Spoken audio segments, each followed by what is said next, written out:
You know, the streets is mine. They can have the sidewalks. I'm just getting ready to tell the real, man. Shit, well, before they even thought of it, we was already done. Already doing this shit. So see, the hub represent the middle. That way, you can go in any various direction and run into something that's gonna be significance in this Compton thing, you know. So we right here, me and Bitter Dog Bruno, aka Raw Sweets, representing for KM Videos. KM video, you know, this is for sure. KM video, open your soul, represent your ghetto, baby. KM video, you know, this is for sure. KM video, open your soul, represent your ghetto, baby. For the dime moves and the lokes. The original, the only one, Bitter Dog. Raw Sweet, shoot town, rock bottom, Sabri with a twang to it, bust a bitch, Bruno, man. You know, I want to know, man, when Corner Pocket came into play. Oh, Corner Pocket came into play, you know. Well, see, you know, back in 73, I say about 75, 76, you know, I met Big Stone, you know, Big Stoney, the Stoney family, you know. Them was the crew back then, you know. The Corner Pocket, you know, I was in Las Padrinas. When I met, you know, Big Stoney, me and him became road dogs, you know, so that's when I heard of Corner Pocket, you know. Who were some of the big names over there when you got out? It was Big Stoney, you know, Kenneth, you know, he was in there, you know, but mainly it was like Big Stone, you know, yeah. LaSalle? Yeah, LaSalle, you know, yeah, LaSalle with the hands, man, you know. Got to put LaSalle in it, because he was one of the originals, you know. He had the hands from there. Bad connection. All right, so what came first? Front Hood came before Corner Pocket, right? Yeah, Front Hood. Who was Gregory Cross, Pet Bud, John Washington. You know, them was the jackers, you know. They was getting money. I say they was getting money before anybody was, you know, with the tees, you know. Taught me how to dress with the tailor-made, you know, and all that. Yeah. All right, now let's get into a little Compton history real quick. From your memory, your recollection, what came first, the Grandies or Carver Park? The Grandies. The Grandies, they was Carver Park boys, but the Grandies formulated this cripping thing, man. For us Compton, yeah, it was the Grandies. Now, I used to stop through the Sherry Capri, but they were still Carver Park boys then. They wasn't actually cripping in until the Grandies produced it all this year. Everything that ever hit Compton. Who were some of the big names in Carver Park before they became Crips?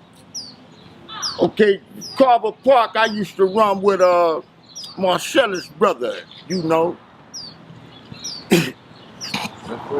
Winfred Robertson, you know. He introduced me to the Carver Park. We used to come from Watts, go through Carver Park on our way to the Grandies.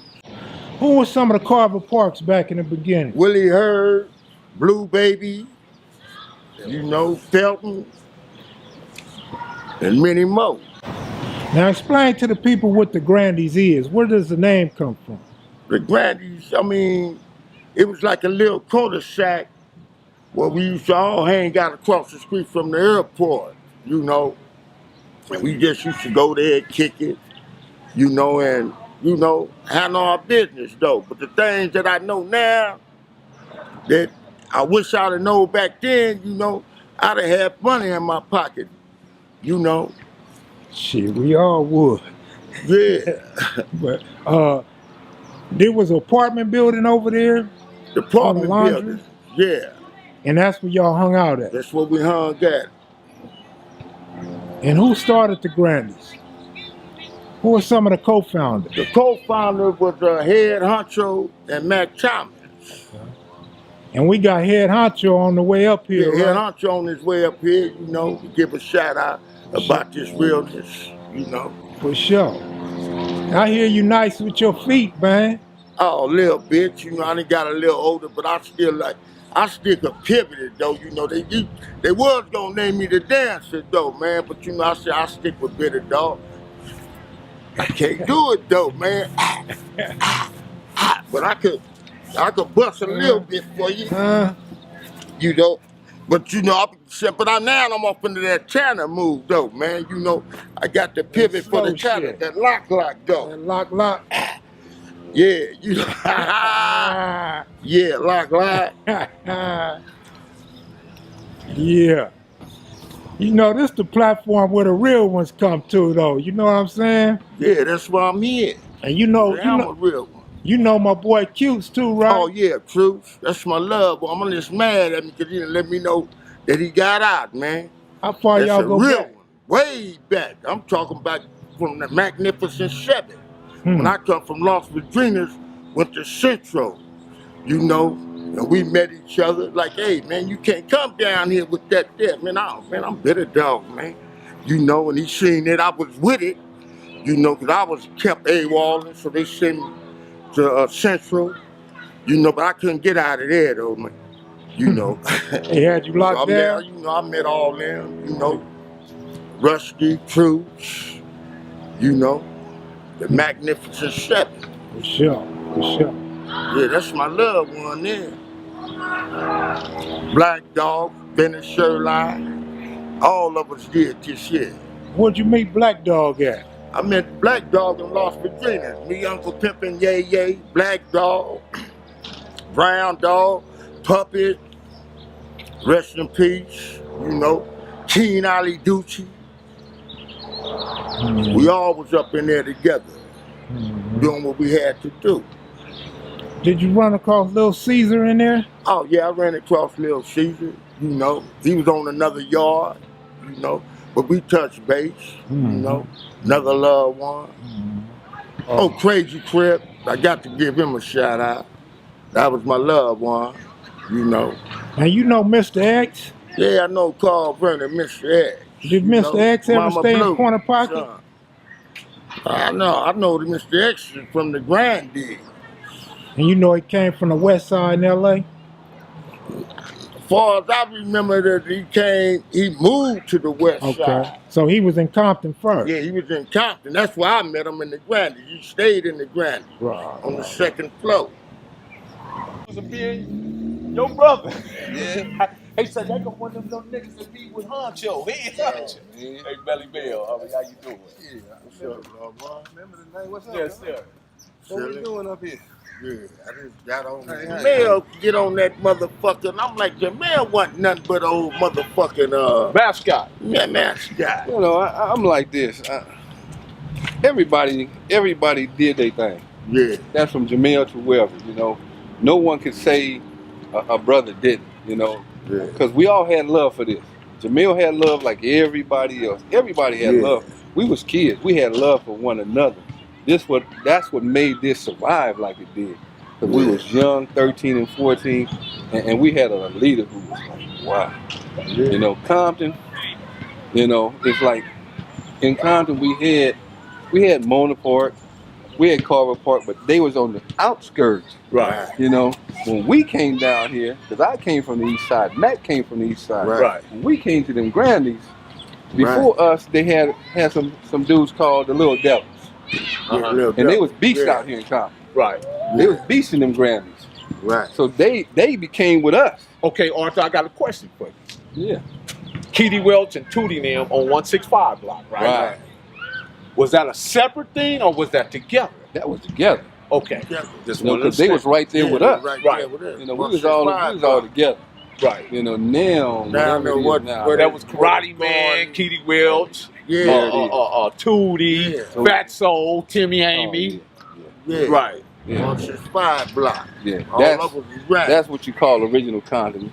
But like I say before, and even Boot Hill. That came out. Yeah. That came after. You know, that was the off-spawn of the Grandy. Homies coming out of the Grandies, and we had to leave the Grandies, so we come down this way. Right. Now we got the Park Village right there. We got Boot Hill right here. And Spook Town. All that came. And then but even then you had Santana. Right. You know, still which was the sprouting Oaks up. Park. Yeah. Yeah. All that.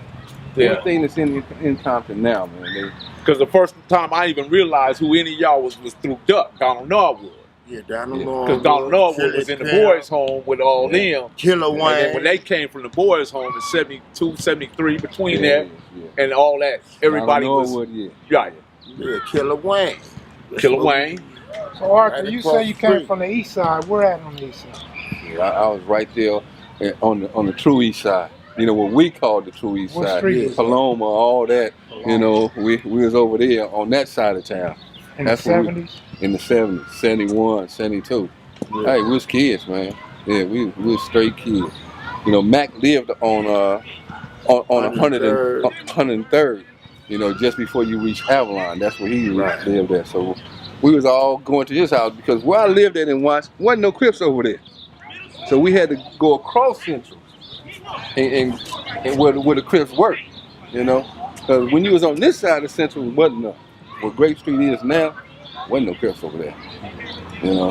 And if you was one, you'd probably get beat down, you know, if people knew. So we tiptoe on the other side, then we had to tiptoe back.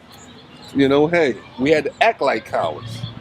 You know, we wasn't cowards, but hey, man, you get a whole side of people coming after you. You know, so when my godmother moved out here, I came out here with her. You know, hey, and one day I meet Melvin. Well, I see Melvin at a party, and you know he come. I'm like, yeah, what's up? He Was said, that Melvin man, Hardy? No, Melvin Thomas. Melvin Melvin Thomas. Thomas. Okay. You know? Where was he from? Hey, he was Mac Mac's little Thomas. brother. Oh, okay. Yeah. Mac was still in jail, so he said, hey, homie, We all went to Mark. let's start some Crips out here. I'm like, I'm with it. You know, and so we going to the party, and I got on my waistline, he got on his waistline, and everybody looked like, who these niggas, who these? So we bail in there, yeah, you know what's up. Right. You know? Hey. And from that moment on, the fear of God was in everybody. I mean, it was just two Crips walking in the party, and the fear of God struck Compton that day. From that day on, oh, we loving this. Let's do this. Right. When AC moved to Compton, you already knew him? Who? AC Babalu, AC Moses. Yeah. That got him right there. Yeah. Yo, yeah, man. Yeah. You know, we all, hey, man, most of us come from the circle of playing, you know, football, baseball. This is where we come from. Even them other guys, you know, Pyro Street or whatever, all them dudes. We all come up from grammar school, junior high together. Yeah. You know, hey. So we had love, but we was at war. And that's the way it is. That's the way it is in Compton. Back in them days, we heard. I remember we had heard that Detroit had the #1 murder rate, and we was bent on it. We gonna have the #1 murder rate out here in Compton. And I think that next year we did. We had the #1 murder rate right here in Compton, and we was bent on that. And we was kids, man. You talking about 14, 15? We was fools. We was straight up fools. We did what we wanted to do. And if you was about older than 25, you better not have been out on the streets of Compton. Yeah. In 71, 72, Yeah. you ain't got no business out here. We own the streets. We control the streets at that point in time. You know, The man. Raymond was the truest leader. I mean, he was the man. And he'll tell him in a heartbeat, I send my baby Crips after you. He ain't sending the Crips, he's sending the baby Crips. And we was his brainchild. We was his warriors. He's sending 14, 15-year-olds after you. You done. And everybody knew that. You know, Raymond loved us. He loved them babies. And you know, most of the time we had a lot of heat from West Side because Compton didn't see us as legitimate in the days. You know, they would come out here and you know they trying to chunk us off like we wasn't legitimate. We legitimate out here. You know, we got East Side guys out here, so we legit.